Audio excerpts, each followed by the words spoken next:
Hey, welcome back to my channel. This is the second video of a 3-video series where I ask questions on Instagram and answer them. So if you haven't seen the first one, make sure to go back and check that out, and I hope you enjoy this one. The second question that I have asks, could you talk about how you prepared for med school in undergrad?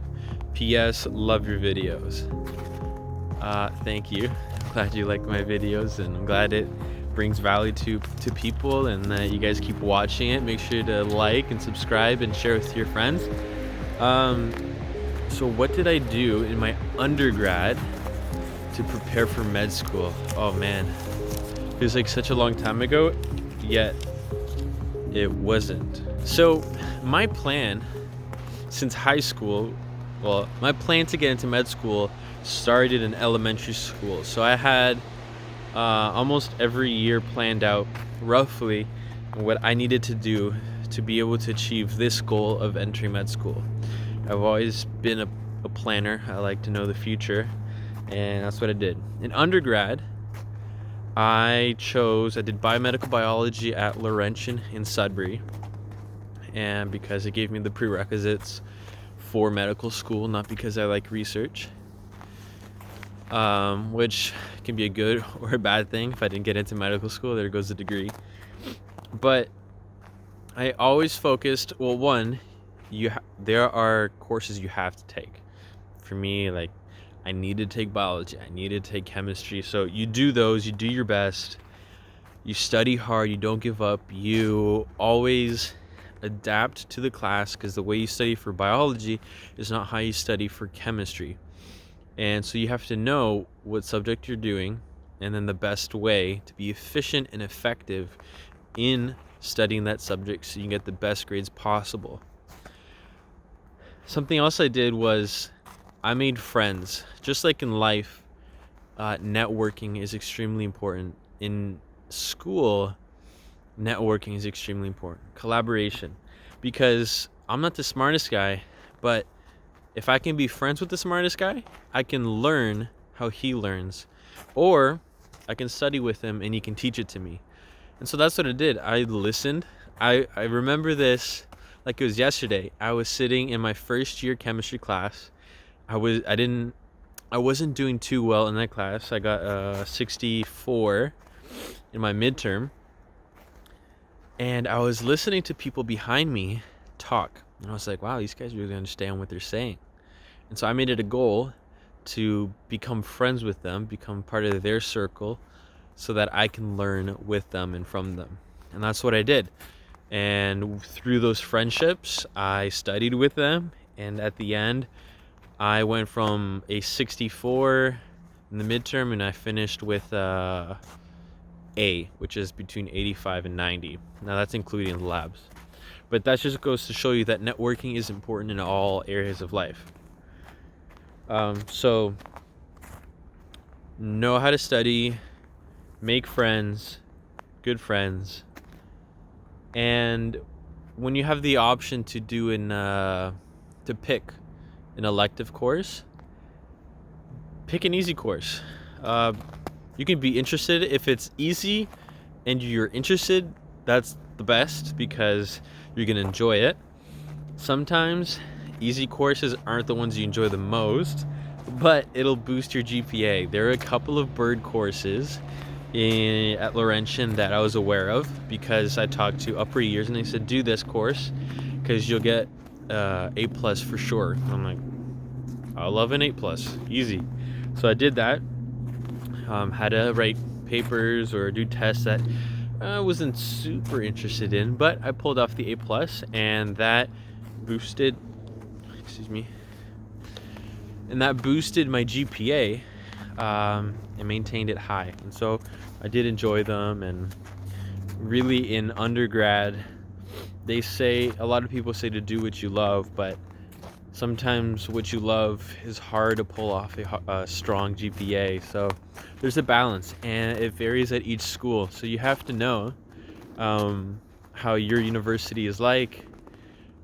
What are the classes like? Each prof is different. So if you hear that one prof is not a good prof, is not teaching the year you're going to be taking that class, you better, ask around and see, like, is it worth taking that class if you have the choice to? Because if you get a really strict prof and it's going to, bombard your or bring down your GPA, it's a chess match. You have to make the right move. On the other side, there's the other perspective. You can just work your butt off and prove to yourself that you can do any course you set your mind to. That's another option too. I did that for organic chemistry too. I remember I was afraid of it, and I was like, you know what?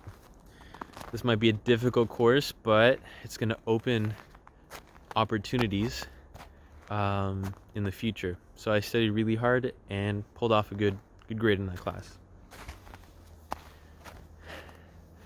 So far we've covered know how to study, make good friends, choose good classes for electives. What else would I say? Listen to, fourth. So the fourth one is in your interest groups, in the clubs of the school or what your friend groups, make friends with students that are above you who've been through the course that you have. I always had a friend who was 1 year ahead of me, who's doing all the courses ahead of me, that I could ask, hey, how's that class going? Are you liking it? Is your professor good? How did you do this assignment? I'm struggling with this. What did you do last year? And so I always had one or two people that I could turn to and say, how did you pull this off last year? And those friends were my mentors. And mentors are extremely important in every stage of life. As a kid, your parents are your mentors. Ideally, they're your mentors for the rest of your life. In university, you have friends, you have professors, if they're good professors.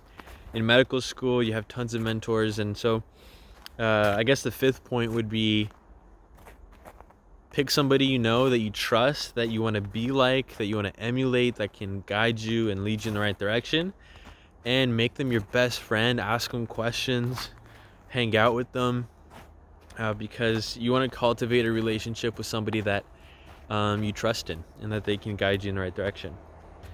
As a pre-med, I always listen to podcasts that helped me develop some self-awareness, just things that I liked, just to understand myself a little bit better. I like learning, so I listen to podcasts, watch different YouTube videos, so those things just kind of help shape you over the years.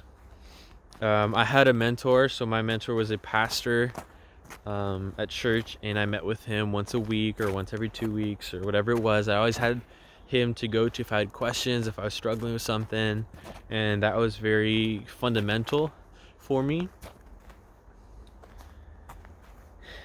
The podcasts I listened to varied, so some were faith-based, others were actually pre-med oriented. So I've mentioned in my interview videos Dr. Ryan Gray. He has pre-med med school HQ, and so he has various podcasts, one for pre-med, others for med students, and so on. And so those podcasts helped guide me in the right direction, keep the proper mindset, make the right decisions. And so I'd encourage you to look up that podcast and listen to them as well.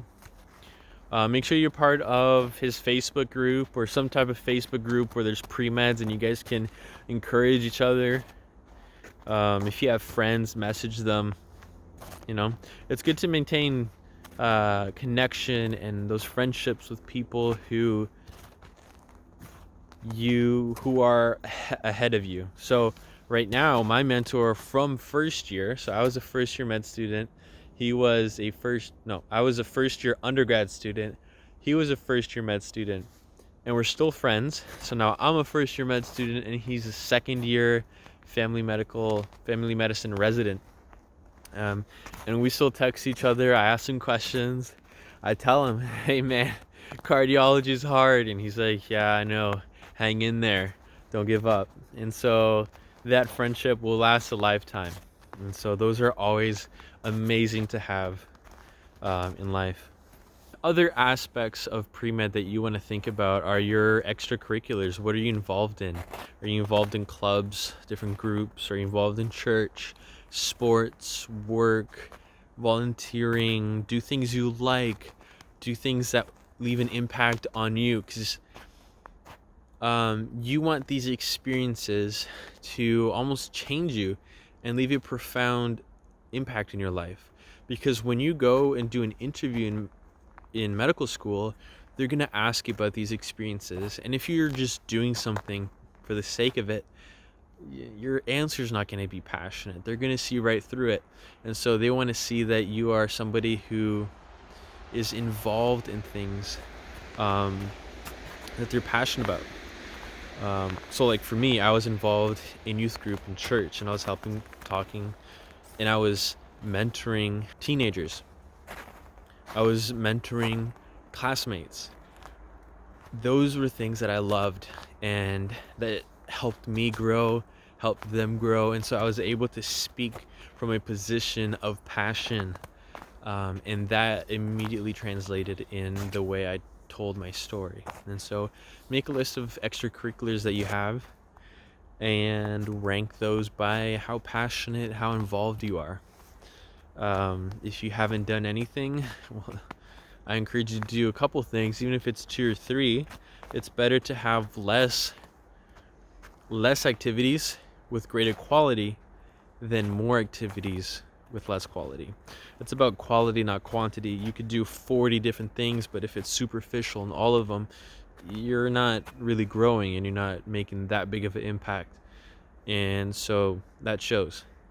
I think that was a long answer, and I hope that answers that person's question. If you want me to elaborate on anything else, let me know and I will.